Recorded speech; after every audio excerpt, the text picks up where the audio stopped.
তুমি উপরে যাকে দেখেছো ও অ্যাকচুয়ালি আমাদের চিলে কোঠা ভাড়া নিয়ে থাকে। অদ্ভুত মানুষ। ওর আসলে এরকম হয়ে থাকার পিছনের কারণ অনেক জানতে চেয়েও জানা হয়নি। কি করেও জানো, এক এক সময় মুখে এক এক রকম রং মেখে ঘুরে বেড়ায়, তারপর অন্ধকারে আকাশের দিকে তাকিয়ে একা একা হাসে। কি অদ্ভুত না? আর এইভাবে হাসার কারণ কি? মুখের রং মেখেই বা কেন থাকে? প্রেমিক হতে চাইলে আগে লুচ্চা হতে হবে, এবং হতেই হবে। ভালোবাসিক হতে চাইলে বুকের মধ্যখানে একটা কষ্ট জমানোর পকেট বানিয়ে রাখতে হবে, এবং রাখতেই হবে। বিয়ের আগে বাকিতে প্রেম দেয়া নেয়া করা বন্ধ করো প্রেমিক প্রেমিকাগণ।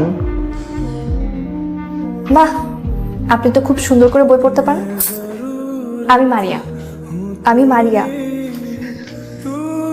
আমি ছুরি।